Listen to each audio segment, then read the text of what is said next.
सभी पशुपालकों का हार्दिक स्वागत है YouTube चैनल वेटरनरी फार्मा सूत्रा में। इस चैनल का मुख्य उद्देश्य है एजुकेटिंग पशुपालक मतलब पशुपालकों को शिक्षित करना। ये चैनल वेटरनरी डॉक्टर्स द्वारा चलाया जाता है। इस चैनल को सब्सक्राइब करना ना भूलें और बेल आइकन को जरूर दबाएं ताकि जब भी हम नया वीडियो लेकर आए उसका नोटिफिकेशन आपको मिलना चाहिए।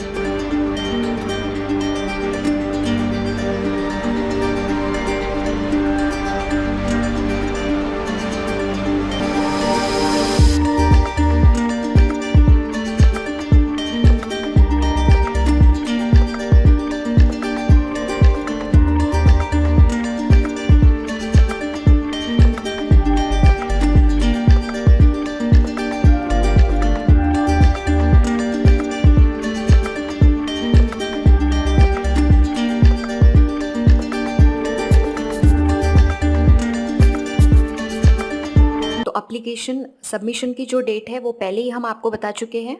एप्लीकेशन सबमिशन शुरू हुआ है 15 जुलाई 2021 से और ये चलेगा 15 सितंबर 2021 तक।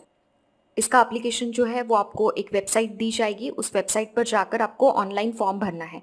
वो सब हम आगे देखने वाले हैं। एप्लीकेशन फॉर्म पर हमें फ़ोटो भी लगाना है। फ़ोटो का जो साइज़ है वो रहेगा 4 बाय 3 सेंटीमीटर।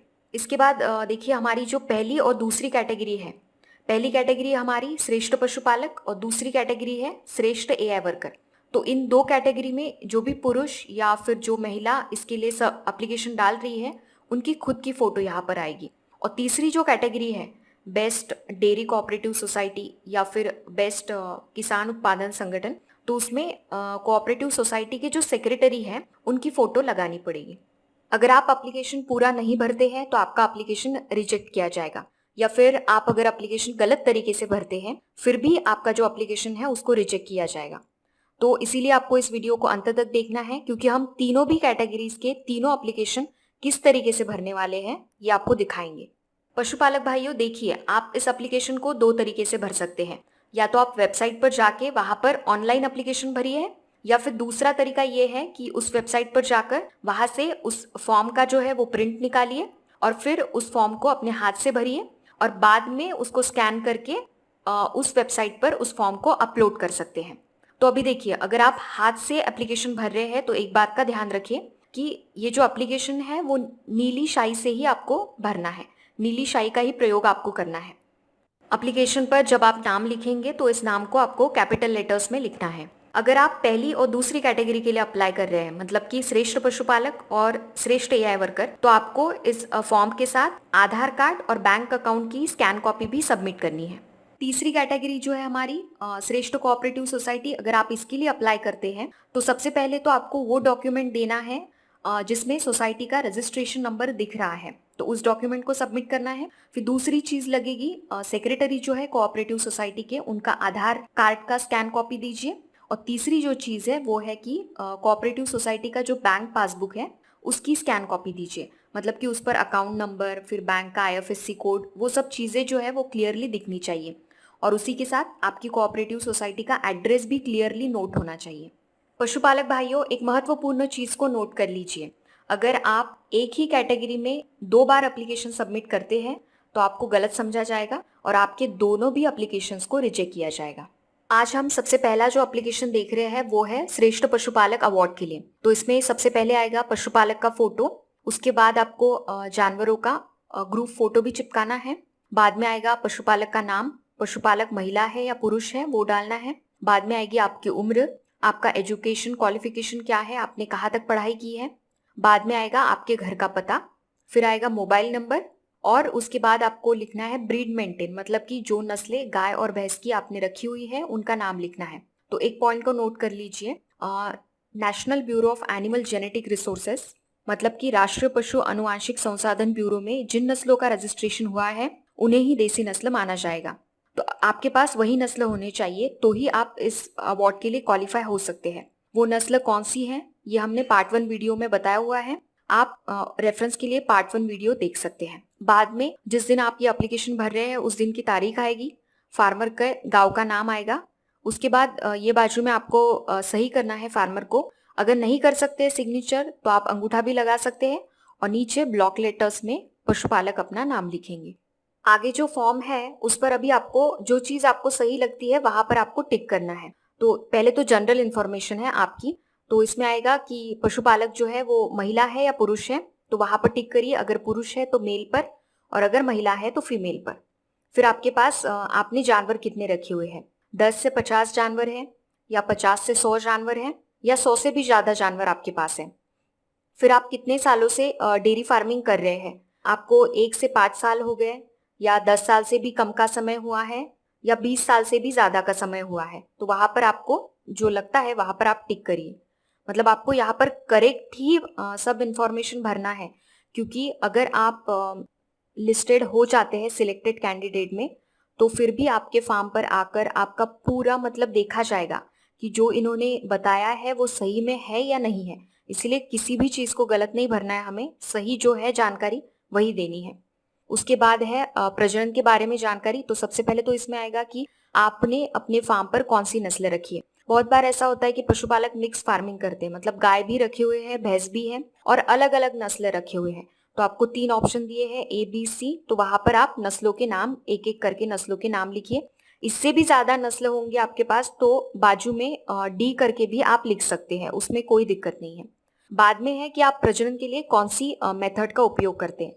जैसे कि हमें पता है 2 मेथड से किया जाता है, एक है कृत्रिम गर्भाधान जो कि बहुत ही अच्छा है, और दूसरी जो है वो नैसर्गिक गर्भाधान होता है जिसमें सांड का उपयोग किया जाता है। तो यहाँ पर आपको लिखना है कि आप कृत्रिम गर्भाधान करते हैं या नहीं करते। करते हैं तो एस करिए, नहीं करते तो नो करिए। फिर इसके बाद का क्वेश्चन है कि आप अगर कृत्रिम गर्भाधान का उपयोग कर रहे हैं तो कृत्रिम गर्भाधान करने के बाद जो सीमेंट स्ट्रॉ होता है, क्या आपने कभी उस स्ट्रॉ को पढ़ा है? वहां पर आपने पढ़ा है कि इस सीमेंट की क्वालिटी कैसी है, सीमेंट कहाँ से आया है, कौन से बुल का है। अगर आपने पढ़ा है तो एस करिए, नहीं पढ़ा है तो नो करिए। तो सभी पशुपालकों को हम बताना चाहेंगे, अगर आप इस सीमेंट स्ट्रॉ को नहीं पढ़ते हैं तो पढ़ना शुरू कर दीजिए, क्योंकि ये पढ़ना बहुत ही इंपॉर्टेंट है, बहुत महत्वपूर्ण है, और इसका अपने पास रिकॉर्ड भी रखना है पढ़ने के बाद मैंने कौन सा सीमेंट स्ट्रॉ अपने इस गाय के लिए या भैंस के लिए उपयोग में लाया था। अगर आपको सीमेंट स्ट्रॉ पढ़ना नहीं आता है तो कोई प्रॉब्लम नहीं। सीमेंट स्ट्रॉ को कैसे पढ़ना है और सीमेंट स्ट्रॉ को कैसे पहचाना जाता है, इस विषय पर हमने एक डिटेल वीडियो बनाया है, उसका लिंक हम आपको यहाँ पर नीचे डिस्क्रिप्शन बॉक्स में दे देंगे, तो आप उसे देखिए और कल से ही सीमेंट स्ट्रॉ का पढ़ना शुरू कर दीजिए।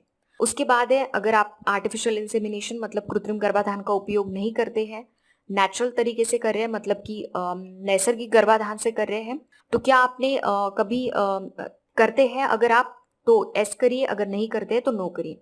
फिर अगला क्वेश्चन आता है कि चलिए आप अगर नैसर्गिक गर्भाधान इस तरीके का उपयोग कर रहे हैं तो क्या आपने खुद का अपना बूल रखा हुआ है? अगर आपने अपना खुद का बूल रखा हुआ है तो क्या आपने उस बूल को कोई रोग नहीं है, या फिर उसका जो जेनेटिक है पूरा अनुवांशिक उसकी क्या कैपेसिटी है, इसका पूरा आपके पास रिकॉर्ड है क्या? या आपने बूल रखा हुआ है पर आपके पास रिकॉर्ड नहीं है? तो रिकॉर्ड नहीं है तो बी को टिक करिए। मोस्टली ऐसा ही होता है कि रिकॉर्ड पशुपालकों के पास होता ही नहीं है बूल का, किसी और अपने दोस्त पशुपालक से खरीद कर लाते हैं या फिर किसी गौशाला से खरीद कर लाते हैं। उसके बाद है कि कुछ बार ऐसा होता है कि नैसर्गिक गर्भाधान पशुपालक कर रहे हैं पर वो खुद का बूल नहीं रखते हैं, अपने जो दोस्त पशुपालक हैं उनके पास 3-4 बूल रखे हुए हैं और ये वहां से अपना बूल वहां से बूल लेकर आते हैं या फिर अपनी गाय या भैंस को उनके फार्म पर लेकर जाते हैं। तो क्या आप ऐसा करते हैं? और क्या आपको पता है कि वहां पर आप लेके जा रहे हैं तो उस बूल का भी पूरा डेटा है आपके पास कि उसको कोई रोग नहीं हुआ है? अगर है तो एस करिए, अगर नहीं है तो नो करिए। उसके बाद है महत्वपूर्ण की डाटा रिकॉर्डिंग। क्या आपके पास डेटा रिकॉर्डिंग किया हुआ है? जैसे कि मिल्क रिकॉर्ड है, बाकी जो रिकॉर्ड होते हैं वो क्या आपने रखे हुए हैं? अगर रखते हैं आप तो एस करिए, अगर नहीं रखते तो नो करिए। डाटा रिकॉर्डिंग डेयरी फार्मिंग में या फिर किसी भी प्रकार के फार्मिंग में आप करते हैं तो बहुत ही इंपॉर्टेंट है।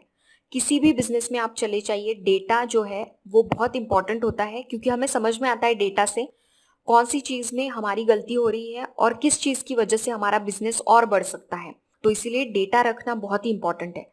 डेटा डेयरी फार्म पर डेटा किस प्रकार से रखेंगे? अलग अलग प्रकार के डेटा होते हैं, अलग अलग प्रकार के रिकॉर्ड्स होते हैं, तो रिकॉर्ड को किस प्रकार से रखना है इस विषय पर भी हमने वीडियो बनाया है, उसका लिंक भी हम डिस्क्रिप्शन बॉक्स में दे रहे हैं, तो उस वीडियो को भी डिटेल में देखिए और उसी प्रकार सा रिकॉर्ड रखना अपने फार्म पर शुरू कर दीजिए। उसके बाद है कि नई नई एडवांस जो टेक्निक है, रिप्रोडक्टिव टेक्निक्स हैं, क्या आप उसका उपयोग कर रहे हैं? तो इसमें सबसे महत्वपूर्ण टेक्निक आती है sex sorted cement. Sex sorted cement जो है, क्या आप उसका उपयोग कर रहे हैं? अगर करते हैं तो हाँ, अगर नहीं करते हैं तो नहीं। फिर एम्ब्रियो ट्रांसफर जो है उसका उपयोग कर रहे हैं, अगर करते हैं तो हाँ, नहीं करते हैं तो नहीं। सेक्स सॉर्टेड सीमेंट क्या है, अगर आपको नहीं पता है तो इस विषय का भी हमने वीडियो बनाया है, एक डिटेल जानकारी वाला, जिसमें हमने पूरा बताया है कि भारत में कौन सी कंपनियां आपको सेक्स सॉर्टेड सीमेंट दे सकती है, सेक्स सॉर्टेड सीमेंट क्या होता है, सेक्स सॉर्टेड सीमेंट उपयोग करने पर क्या फायदे हैं। और अभी तो गवर्नमेंट भी सेक्स सॉर्टेड सीमेंट दे रही है, वो भी सब्सिडी के साथ। तो हम तो सभी पशुपालकों को बताना चाहेंगे कि इस जो आपको ये अच्छी अपॉर्चुनिटी मिली है, इसका ज्यादा से ज्यादा उपयोग ले और गवर्नमेंट द्वारा दिए जाने वाले सेक्स सॉर्टेड सीमेंट का उपयोग ज्यादा से ज्यादा करिए। उसके बाद का जो सेक्शन है बहुत ही महत्वपूर्ण है, वो है पशु आहार का। तो आप पशु आहार किस प्रकार से दे रहे हैं? बहुत बार ऐसा होता है कि हम पशुपालक खुद अपने फार्म पर अपने पशुओं के लिए पशु आहार बना रहे हैं। 2-3 जो भी रॉ मटेरियल होते हैं उनको मिक्स करके अपने तरीके से वो रेशन बैलेंसिंग करते हैं और वही पशुओं को खिलाते हैं। अगर ऐसा करते हैं तो ए पर टिक करिए। और अगर आप किसी कंपनी का रेडीमेड पशु खाद यूज कर रहे हैं तो वहां पर बी पर टिक करिए। उसके बाद है, क्या आप एरिया स्पेसिफिक मिनरल मिक्सचर का उपयोग कर रहे हैं? एरिया स्पेसिफिक मिनरल मिक्सचर क्या होता है? एक पर्टिकुलर एरिया में जिन मिनरल्स की कमी पाई जाती है उस हिसाब से वहां के एरिया के लिए वहां के एरिया के पशुओं के लिए मिनरल मिक्सचर बनाया जाता है। तो क्या आप ऐसे एरिया स्पेसिफिक मिनरल मिक्सचर का उपयोग कर रहे हैं? अगर करते हैं तो हाँ करिए। फिर है फॉडर मैनेजमेंट, मतलब कि आपके यहाँ पर जो चारा है उसका मैनेजमेंट आप किस प्रकार से कर रहे हैं। क्या आप चारा जो है वो अपने खुद के खेत में लगाते हैं या फिर आपको बाहर से लेना पड़ रहा है, बाहर से खरीदना पड़ रहा है? फिर आपका फॉडर कंजर्वेशन कैसा है, मतलब क्या आप साइलेज का उपयोग करते हैं? अगर करते हैं तो ए पर टिक करिए। और अगर कॉन्जर्वेशन आपका नहीं हो रहा है, आप फॉडर कंजर्वेशन नहीं कर रहे हैं, तो नो पर टिक करिए। बाद में है एजोला। एजोला जो है, क्या आप एजोला का उपयोग करते हैं? अगर करते हैं तो हाँ करिए, अगर नहीं कर रहे हैं तो नो करिए। आगे का जो है वो है शेड का। शेड किस प्रकार का है? स्टॉल फेड सिस्टम है आपके यहाँ पर, या फिर मुक्त संचार आवास पद्धति का आप उपयोग करते हैं? जो आपके यहाँ पर सिस्टम है उसको टिक करिए। बाद में है कि आपका जो शेड है उसके सराउंडिंग का एरिया कैसा है, मतलब वो एरिया सूखा है या फिर ऐसा कीचड़दार है। तो जिस प्रकार से, अगर सूखा है तो ड्राई करिए, अगर कीचड़दार है तो मार्शी पे टिक करना है आपको। बाद में है कि ड्रेनेज सिस्टम कैसा है। ड्रेनेज सिस्टम अगर अच्छा है, पानी कहीं पर भी नहीं रुकता है तो क्लियर आएगा। और अगर पानी रुक रहा है, ड्रेनेज सिस्टम में कोई खराबी आई हुई है, तो फिर स्टैग्नेटेड पे टिक करना है। उसके बाद है कि अगर पशुओं पर हीट स्ट्रेस आता है, गर्मी का अगर परिणाम होता है, तो क्या आपने फार्म पर कुछ अरेंजमेंट्स करके रखे हैं? मोस्टली पशुपालक करते ही है, क्योंकि गर्मी के स्ट्रेस के कारण पशुओं का दूध उत्पादन कम होता है और ये पशुपालकों के लिए बहुत ही मतलब बहुत बुरी बात है ये, क्योंकि इसका सीधा असर जो है वो फार्म की इकोनॉमिक्स पे होगा। तो अरेंजमेंट्स हम करते ही है, कुछ ट्रेडिशनल वे के होते हैं और कुछ इक्विपमेंट्स यूज करके होते हैं। अगर आप करते हैं अरेंजमेंट्स तो एस पर टिक करिए, अगर नहीं करते तो नो पर टिक करिए। अरेंजमेंट्स किस प्रकार से कर सकते हैं, इस विषय पर भी हमने एक वीडियो बनाया हुआ है, उसको अवश्य देखिए, उसका लिंक हम नीचे डिस्क्रिप्शन बॉक्स में दे रहे हैं। आपके पशुओं को बाह्य परजीवियों से बचाने के लिए क्या आप किसी दवाई का या फिर किसी हर्बल प्रिपरेशन का उपयोग करते हैं? आगे का जो हमारा सेक्शन है वो है पशुओं के हेल्थ से रिलेटेड। तो इसमें सबसे पहला तो आता है कि टीकाकरण। तो क्या आप टीकाकरण शेड्यूल के अनुसार अपने पशुओं को साल में टीके लगा रहे हैं? अगर लगाते हैं तो एस, नहीं लगाते हैं तो नो। देखिए, जो पशुपालक टीकाकरण शेड्यूल को फॉलो नहीं कर रहा है तो हम आपको बता देना चाहेंगे कि आप बहुत ही गलत कर रहे हैं। आपको टीकाकरण शेड्यूल को फॉलो करना है, अपने पशुओं को टाइम टू टाइम टीके लगवाना है। अगर आपको शेड्यूल नहीं पता है तो गाय और भैंस में साल में कौन से टाइम पर कौन सा टीका लगाया जाता है, इस विषय पर हमने वीडियो बनाया है, उसका भी लिंक हम नीचे डिस्क्रिप्शन बॉक्स में दे रहे हैं। फिर है कि क्या अगर पशुओं को कुछ होता है तो कुछ फर्स्ट एड बॉक्स आपके यहाँ पर आपने बनाया हुआ है।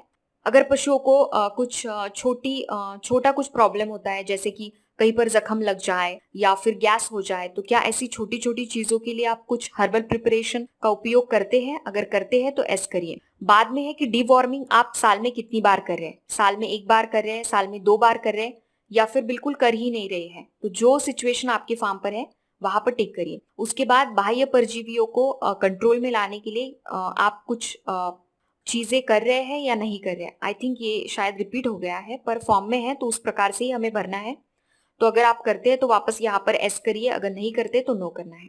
आगे का जो सेक्शन है वो है पशुओं के आधार के संबंधित, उनका आइडेंटिफिकेशन से। तो इसमें इनाफ टैगिंग, तो मुझे तो लगता है ये तो इस यहाँ पर तो सबका टिक ही आएगा, क्योंकि इनाफ टैगिंग अभी अराउंड सबके फार्म पर सबके पशुओं को हुआ है। तो उस पद्धति का अगर आप उपयोग करते हैं तो इनाफ टैगिंग करिए। बाकी की भी टेक्निक्स है, माइक्रोचिप है, आरएफआईडी है, तो शायद इसका उपयोग बहुत ही कम पशुपालक करते होंगे, पर अगर आपके फार्म पर होगा तो बिल्कुल यहाँ पर टिक करिए। और इसमें से अगर किसी भी टेक्निक का आप उपयोग नहीं कर रहे हैं, जो कि बहुत गलत है, आपको इनाफ टैग जो है वो लगाने ही है। तो आपके अगर फार्म पर किसी भी टेक्निक का उपयोग नहीं किया है तो फिर सी को टिक करिए। उसके बाद का सेक्शन है कि आपके फार्म पर जो मिल्क प्रोडक्शन हो रहा है उसका मार्केटिंग आप कैसे कर रहे हैं। तो सबसे पहले आता है इसमें कि दूध को आप बेच कैसे रहे हैं। क्या आप दूध को डेयरी कोऑपरेटिव सोसाइटी में देते हैं, या फिर मिल्क प्रोड्यूसर कंपनी में देते हैं, या फिर दूसरा ये भी हो सकता है कि आप घर घर जाकर दूध को बेच रहे हैं, या फिर आप किसी प्राइवेट वेंडर को देते हैं और वो फिर लोगों के यहाँ तक पहुंचाते हैं। तो तीनों में से जो चीजें हो रही है वहां पर टिक करिए। उसके बाद है कि क्या आप दूध से कोई वैल्यू एडेड प्रोडक्ट बना रहे हैं, जैसे कि पनीर है, घी है, या फिर दही है। अगर बनाते हैं तो बहुत अच्छी बात है, क्योंकि ये भी एक इनकम का बहुत अच्छा सोर्स है, तो एस करिए। अगर नहीं करते हैं तो नो करिए। जो भी स्कीम्स आती है डेयरी से रिलेटेड, क्या आपको उन चीजों के बारे में जानकारी है, मतलब कि स्टेट गवर्नमेंट की या फिर सेंट्रल गवर्नमेंट की जो भी स्कीम आती है। जैसे कि अभी हम जो ये फॉर्म भर रहे हैं, ये भर रहे हैं हम गोपाल रत्न पुरस्कार के लिए, तो ये भी एक स्कीम ही हो गई, जो कि गोपाल रत्न पुरस्कार आता है राष्ट्रीय गोकुल मिशन स्कीम के तहत। तो इस प्रकार की जो भी स्कीम गवर्नमेंट के आते हैं, तो क्या आपको उसकी जानकारी होती है। अगर होती है तो हाँ करिए, अगर नहीं है तो नो करिए। मुझे लगता है अगर आप हमारा चैनल फॉलो करते हैं तो आपको जानकारी तो मिलती रहती है, क्योंकि हम हर स्कीम जो आती है और स्पेशली डेयरी से रिलेटेड आती है तो उसकी जानकारी तो हम बिल्कुल चैनल पर देते ही हैं। उसके बाद है कि एनिमल हस्बेंडरी का कोई ट्रेनिंग आपने अटेंड किया है। अगर किया है तो फिर आपको वहां पर जो भी सर्टिफिकेट आपको ट्रेनिंग में मिला था, उस सर्टिफिकेट को आप पीडीएफ कॉपी यहाँ पर अपलोड कर दीजिए, उसे भी यहाँ पर अटैच करना पड़ेगा। बाद में है क्या आप डेयरी कोऑपरेटिव सोसाइटी के मेंबर है, अगर है तो एस करिए, अगर नहीं है तो नो। आगे का जो सेक्शन है वो है इन्वायरमेंटल अवेयरनेस, मतलब कि इन्वायरमेंट से रिलेटेड अवेयरनेस आप में कितना है। जैसे कि क्या आपको गोबर गैस प्रोडक्शन के बारे में और गोबर गैस का क्या उपयोग होता है, क्या उसके बारे में पता है। तो मुझे लगता है ये तो सभी पशुपालकों को पता ही है, तो वहां पर एस पर टिक करिए। उसके बाद है कि आपके फार्म पर जो भी वेस्ट तैयार हो रहा है, जो हमारा वेस्ट होता है डेयरी फार्म पर मोस्टली, वो महत्वपूर्ण वेस्ट जो है वो है काऊ डंग ही है और गोबर खाद। तो ये गोबर जो है उसका आप मैनेजमेंट किस प्रकार से कर रहे हैं। तो क्या आप गोबर से गोबर खाद बनाते हैं, या फिर दूसरा ये भी हो सकता है कि गोबर से आप काऊ डंग केक्स बनाते होंगे। काऊ डंग केक्स के पिक्चर जो है वो हम आपको बाजू में बता रहे हैं, मतलब आपके समझ में आएगा। तो अगर आप इस प्रकार से बनाते हैं तो वहां पर टिक करिए। उसके बाद का जो सेक्शन है वो बहुत ही महत्वपूर्ण है, वो है आपके पशुओं का उत्पादन और उनका प्रजनन कैसा है वो देखेंगे। तो सबसे पहले हम उत्पादन देखेंगे। तो उत्पादन में सबसे पहले है कि दूध उत्पादन प्रतिदिन प्रति पशु कितना है। 1 से 5 लीटर है तो यहाँ पर टिक करिए। 5 से 10 लीटर है, या फिर 10 लीटर से ज्यादा भी हो सकता है। जो आपके फार्म पर परिस्थिति है उस प्रकार से आप टिक करिए। उसके बाद है काविंग इंटरवल, मतलब कि दो वेद के बीच का जो अंतर होता है उसे काविंग इंटरवल बोलते हैं। हम पार्ट 1 में भी बता चुके हैं कि काविंग इंटरवल जो है वो वैसे अगर देखा जाए तो गाय में एक 12 से 13 महीने का होना चाहिए, और भैंस में 14 से 15 महीने का। उसके ऊपर अगर होता है तो वो ज्यादा हो गया। तो आपकी यहाँ पर क्या सिचुएशन है, 12 महीने से कम है, या फिर 12 से 15 महीने का है, या फिर 15 महीने के ऊपर का है। तो वहां पर उस प्रकार से टिक करिए। बाद में है कि इनोवेशन, जो ये हमारा लास्ट सेक्शन है फॉर्म का। तो क्या होता है कि बहुत बार पशुपालक बहुत सालों से पशुपालन कर रहे हैं, उन्हें एक्सपीरियंस भी बहुत ज्यादा हो जाता है, तो कुछ अपनी गांव साइड की कुछ ट्रेडिशनल टेक्निक वो फार्म पर यूज करते हैं और उसका उन्हें बहुत ही अच्छा रिजल्ट मिलता है। जैसे कि बहुत सारे पशुपालक जो है वो बाह्य परजीवियों के लिए उनका उनका खात्मा करने के लिए अलग अलग प्रकार के टेक्निक का उपयोग करते हैं, या फिर गोबर गैस के लिए उनके पास अलग अलग टेक्निक होती है और उसका उन्हें बहुत अच्छा रिजल्ट मिलता है। इस प्रकार की किसी टेक्निक को अगर आपने डेवलप किया है, अगर आप अपने फार्म पर उपयोग करते हैं, तो वो एक प्रकार का इनोवेशन हो गया। तो उस प्रकार की कोई मेथड अगर आपने उपयोग की है तो बिल्कुल उसके बारे में डिटेल जानकारी यहाँ पर लिखिए, और उसका फोटोग्राफ भी इस फॉर्म के साथ लगाना है। अभी हम दूसरा एप्लीकेशन देखेंगे जो है श्रेष्ठ एआई टेक्नीशियन के लिए। तो सबसे पहले तो यहाँ पर एआई टेक्नीशियन की फोटो आएगी। उसके बाद अभी आपका नाम आएगा यहाँ पर एआई टेक्नीशियन का, उनके बाद उनके पिताजी का नाम आएगा। आपका डेट ऑफ बर्थ आएगा, फिर आपको आप महिला है या पुरुष है वो डालना है, फिर आप कहाँ पर काम करते हैं उसकी पूरी जानकारी देनी है। जैसे कि हमने आपको पार्ट 1 में भी बताया है, अगर इस अवार्ड के लिए आप अप्लाई कर रहे हैं तो कम से कम आपका 90 दिन का कृत्रिम गर्भाधान का जो ट्रेनिंग है वो होना चाहिए। तो यहाँ पर आपको लिखना है कि आपने जो भी ट्रेनिंग लिया है कृत्रिम गर्भाधान का वो कितने दिन का लिया है। उसके बाद आएगा कि कितने दिनों से आप कृत्रिम गर्भाधान कर रहे हैं, कृत्रिम गर्भाधान की प्रैक्टिस कर रहे हैं, कितने महीने कितने साल आपको हो गए।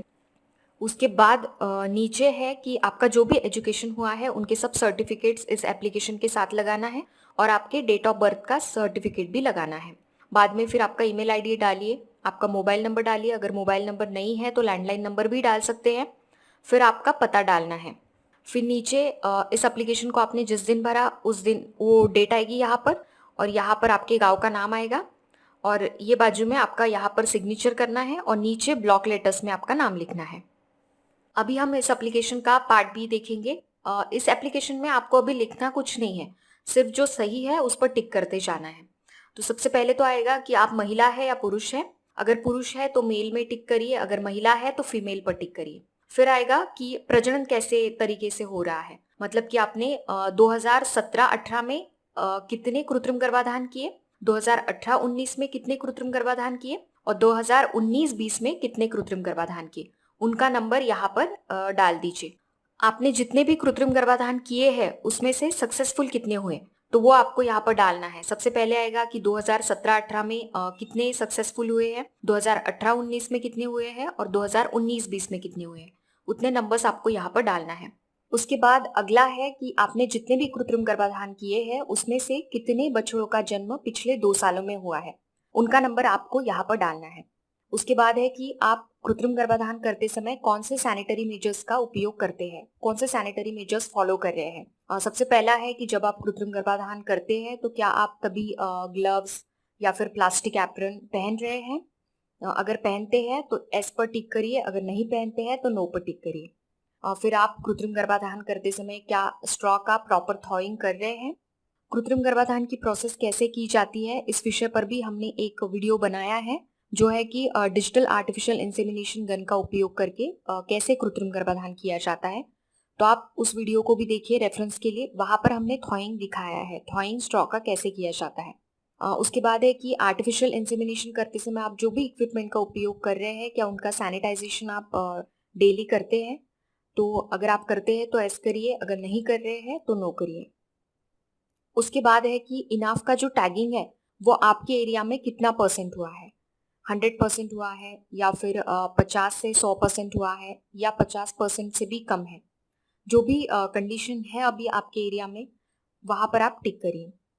उसके बाद है कि आपने जो ट्रेनिंग लिया है उस ट्रेनिंग के बारे में यहाँ पर डिटेल लिखना है। तो सबसे पहले जो है वो है artificial insemination technician other than veterinarians, मतलब कि वेटरनरियंस छोड़कर जो भी आर्टिफिशियल इंसेमिनेशन टेक्नीशियन यहाँ पर इस अवार्ड के लिए अप्लाई कर रहे हैं उनके लिए है कि आपने कौन सा ट्रेनिंग किया है, क्या आपका बेसिक ट्रेनिंग हुआ है, जो कि एक्चुअली वेटरनरियंस को नहीं होता है, क्योंकि वेटरनरियंस का जो बीवीएससी का जो कोर्स है 5.5 साल का, उसमें एक सेपरेट सब्जेक्ट ही होता है गायनेकोलॉजी। तो उसमें इसीलिए ये सिर्फ उनके लिए ऑप्शन है जिन्होंने जो एआई टेक्नीशियन है। तो क्या आपका बेसिक ट्रेनिंग हुआ है, अगर हुआ है तो वहां पर टिक करिए, होना ही चाहिए इसीलिए आप अप्लाई कर रहे हैं, नहीं तो आप अप्लाई नहीं कर सकते हैं। दूसरा है कि क्या आपने रिफ्रेशन ट्रेनिंग लिया है पिछले 3 सालों में, अगर लिया है तो टिक करिए, नहीं तो मत करिए। फिर है वेटरनरियंस के लिए, तो वेटरनरियंस के लिए एक है कि क्या आपने पिछले 3 सालों में कोई रिफ्रेशर ट्रेनिंग लिया है, अगर लिया है तो यहाँ पर टिक करना होगा। फिर है कि आप पशुपालकों के लिए अवेयरनेस प्रोग्राम का ऑर्गेनाइजेशन करते हैं क्या, किसी अवेयरनेस प्रोग्राम में आपने काम किया है क्या। जैसे कि पशु आधार है, अभी हम जो टैगिंग का काम कर रहे हैं इसमें हम सभी लोग काम कर रहे हैं, तो पशु आधार में क्या आपने काम किया है। फिर रेशन बैलेंसिंग, हम हर बार प्रोग्राम अरेंज कर पशुपालकों को रेशन बैलेंसिंग कैसे करना है, बैलेंस्ड फीड अपने पशुओं के लिए कैसे यूज करना है, इसके बारे में जानकारी देते ही रहते हैं।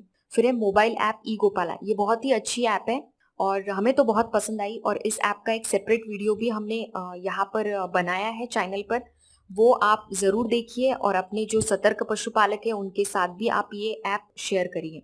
हमारे यहाँ पर बछड़ी जब गर्मी में आती है तो उसका उम्र जो है वो बहुत ज्यादा हो जाती है और पशुपालक इस चीज के बारे में बहुत कम सतर्क है। दूसरी बात है कि दो वेद के बीच का जो अंतर है जिसे काविंग इंटरवल बोलते हैं, वो वैसे अगर देखा जाए तो भैंस में एक 14-15 महीने का होना चाहिए और गाय में 12 महीने 12-13 महीने का होना चाहिए। पर इस चीज के बारे में पशुपालक जो है वो ज्यादा सतर्क नहीं है, ज्यादा अवेयर नहीं है। तो क्या आपने इन दोनों चीजों को लेकर पशुपालकों के लिए कोई अवेयरनेस कैंपेन लिया है? कोई मीटिंग्स आपने ऑर्गेनाइज की है? अगर की है तो वहां पर टिक करिए।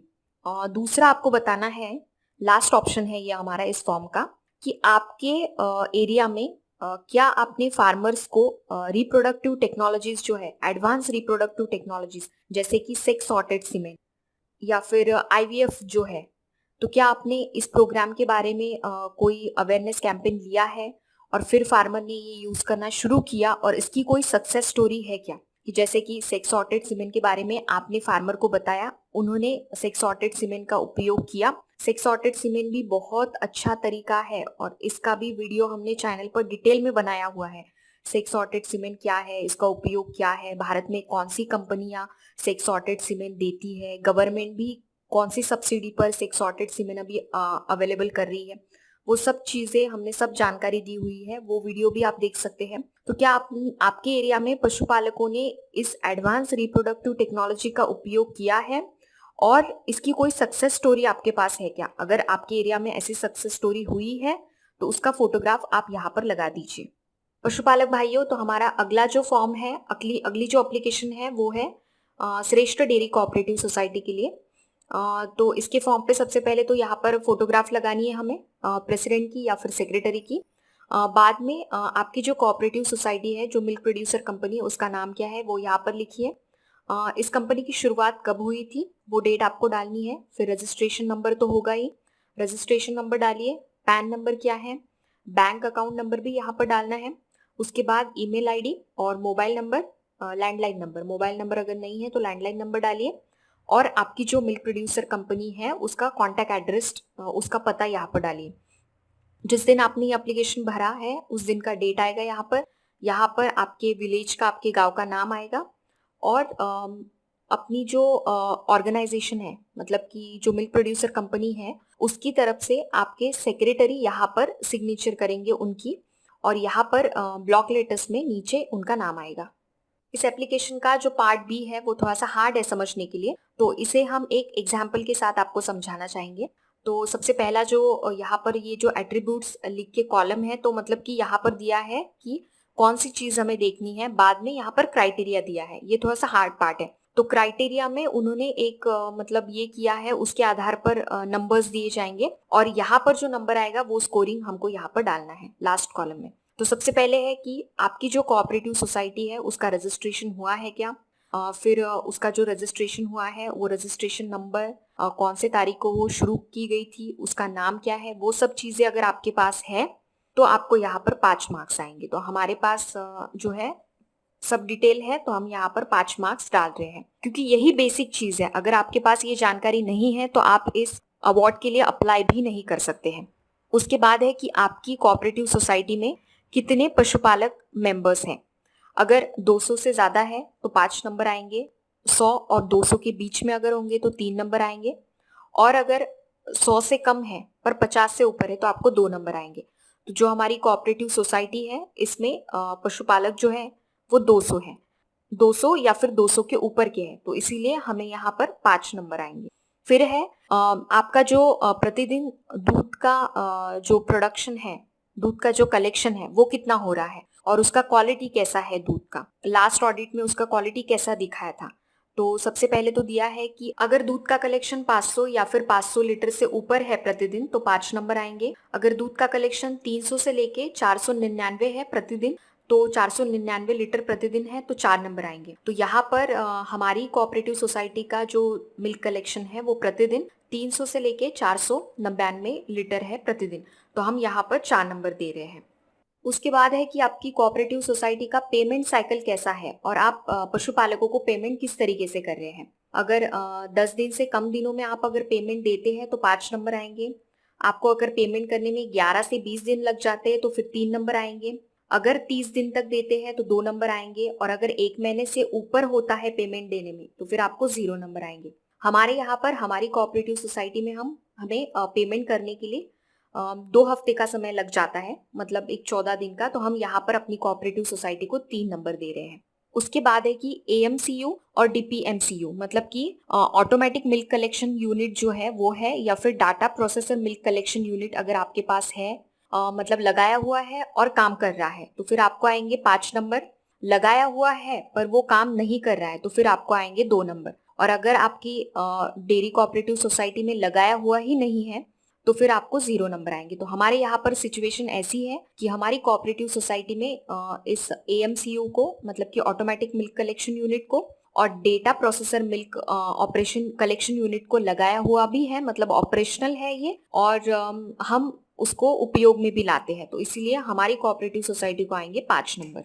उसके बाद का ऑप्शन है बीएमसी कैपेसिटी यूटिलाइजेशन, मतलब कि बल्क मिल्क कूलर आपके यहाँ पर लगाया हुआ है और उसकी जितनी भी कैपेसिटी है उस बल्क मिल्क कूलर की, तो उसकी कैपेसिटी का कितना उपयोग आप कर रहे हैं, मतलब कि जितनी उसकी कैपेसिटी है उससे अगर 80% या फिर 80% से ऊपर आपका मिल्क कलेक्शन है या फिर उसका उपयोग आप कर रहे हैं तो आपको आएंगे 5 नंबर। अगर फिर 60 से लेके 79 तक उसका उपयोग आप कर रहे हैं तो आपको आएंगे 3 नंबर। और इस प्रकार से अगर आपके यहाँ पर बल्क मिल्क कलेक्शन का मतलब लगाया हुआ ही नहीं है तो फिर आपको आएंगे 0 नंबर। तो हमारे यहाँ पर सिचुएशन ऐसी है कि उसका उपयोग ज्यादा से ज्यादा हम लोग कर रहे हैं, 80 या फिर 80% से ऊपर हमारा उपयोग हो रहा है, तो इसलिए हम हमारी कोऑपरेटिव सोसाइटी को दे रहे हैं 5 नंबर। उसके बाद आती है महत्वपूर्ण चीज कि आपके यहाँ पर जो ऑडिट हुआ है वो कब हुआ है, और आपके यहाँ पर ऑडिट किस तरीके से होता है, कितने सालों में आपकी डेयरी कोऑपरेटिव सोसाइटी में ऑडिट किया जाता है। क्या पिछले 5 सालों का ऑडिट अवेलेबल है? अगर है तो बहुत अच्छी बात है, आपको 5 नंबर आएंगे। अगर पिछले 5 सालों में सिर्फ 3 बार ऑडिट हुआ है तो आपको 3 ही नंबर आएंगे। और अगर पिछले 5 सालों में सिर्फ 2 बार ऑडिट हुआ है तो आपको 1 नंबर आएगा। और अगर पिछले 5 सालों में सिर्फ 1 बार ऑडिट हुआ है तो आपको 0 नंबर आएंगे। तो हमारी कोऑपरेटिव सोसाइटी में ऐसा है कि हमारे यहाँ पर आखिरी के 5 सालों में 5 बार, मतलब हर साल हमारे यहाँ पर ऑडिट हो रहा है, तो हमारी कोऑपरेटिव सोसाइटी को यहाँ पर भी मिलते हैं 5 नंबर। उसके बाद है कि लैबोरेटरी टेस्ट आप कौन से करते हैं। हमने देखा है डेयरी कोऑपरेटिव सोसाइटीज में जब हम जाते हैं तो वहां पर एक अलग सा लैब का एक रूम ही होता है, वहां पर हर रोज मिल्क का क्वालिटी जो है वो चेक किया जाता है। तो क्या इस प्रकार की क्वालिटी चेकिंग आपके यहाँ पर की जाती है? तो कुछ महत्वपूर्ण टेस्ट होते हैं जो हर कोऑपरेटिव सोसाइटीज में किए जाते हैं, फैट के लिए, एसिडिटी के लिए, एसएनएफ के लिए। फैट और एसएनएफ का तो बहुत ही महत्वपूर्ण है। फिर है एमबीआरटी टेस्ट, मतलब कि मिथिलिन ब्लू रिडक्शन टेस्ट। तो क्या ये सभी 5 टेस्ट आपके यहाँ पे किए जा रहे हैं? तो जितने टेस्ट आपके यहाँ पे डेली किए जा रहे हैं उतने नंबर आपको मिलेंगे। तो हमारे यहाँ पे हमारी कोऑपरेटिव सोसाइटी में हम 5 भी टेस्ट डेली करते हैं, तो इसीलिए यहाँ पर भी हमारी कोऑपरेटिव सोसाइटी को मिलते हैं 5 नंबर। अगला जो पॉइंट है वो है कि हमारी डेयरी की हाइजीनिक कंडीशन कैसी है। तो इसमें हमें 5 पैरामीटर्स दिए हैं। सबसे पहला है, और इन सभी पैरामीटर्स को एक अल्फाबेट के नाम से ये किया है। तो सबसे पहला पैरामीटर है कि सी, तो इसमें कि आपके डेयरी की जो है वो साफ सफाई कैसी है, रेगुलर आप साफ सफाई कर रहे हैं तो सी आएगा। फिर वहां पर लाइटिंग जो है वो अच्छे से है क्या, सूर्य प्रकाश अच्छे से आ रहा है क्या, तो वो आएगा एल। अगर अच्छा वेंटिलेशन है तो वी, कचरे का जो निपटान है वो बहुत अच्छे तरीके से हो रहा है तो डब्ल्यू, और ड्रेनेज सिस्टम अगर सही है तो आएगा डी। अगर ये 5 चीजें आपके यहाँ पर हैं तो आपको आएंगे 5 नंबर। इन 5 पैरामीटर से सिर्फ 4 ही पैरामीटर अच्छे से हो रहे हैं तो आपको आएगा 3 नंबर, और इसमें से सिर्फ 3 ही पैरामीटर हो रहे हैं तो आपको आएंगे 2 नंबर। तो अभी हमारी यहाँ पर कंडीशन ऐसी है कि हमारे यहाँ पर 5 में से 4 ही चीजें सही तरीके से हो रही है, तो हम इसीलिए दे रहे हैं हम 3 नंबर। क्योंकि हमारे यहाँ पे क्या हो रहा है, थोड़ा सा लाइटिंग का प्रॉब्लम है, लाइटिंग थोड़ी सी कम आ रही है, तो इसकी वजह से हम इसका एक पैरामीटर निकाल ले रहे हैं और हम दे रहे हैं 3 नंबर। अगला जो पैरामीटर है ये बहुत ही महत्वपूर्ण है और ये है प्रॉफिट और लॉस का। तो हम यहाँ पे देखने वाले हैं कि आपकी डेयरी कोऑपरेटिव सोसाइटी को पिछले 3 सालों में कितना प्रॉफिट हुआ है, कितना लॉस हुआ है। अगर पिछले 3 सालों में प्रॉफिट हुआ है तो आपको आएंगे 5 नंबर। अगर पिछले 3 सालों में से सिर्फ 2 ही साल प्रॉफिट हुआ है तो आपको आएंगे 3 नंबर। और पिछले 3 सालों में से अगर 1 ही साल प्रॉफिट हुआ है तो आपको आएगा 1 नंबर। तो हमारी डेयरी कोऑपरेटिव सोसाइटी की कंडीशन ऐसी है कि हमारे यहाँ पे पिछले 3 सालों में प्रॉफिट हुआ है, पशुपालकों को बोनस मिला है और हम अगर उनको लगा पशुपालकों को तो लोन्स भी देते हैं, इसीलिए हमारी कोऑपरेटिव सोसाइटी को मिलते हैं 5 नंबर। अभी इन सब नंबर की टोटल की जाएगी और इसके बेसिस पे आपका नंबर डिसाइड किया जाएगा।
हम आशा करते हैं आप सभी को ये विषय समझ में आया है।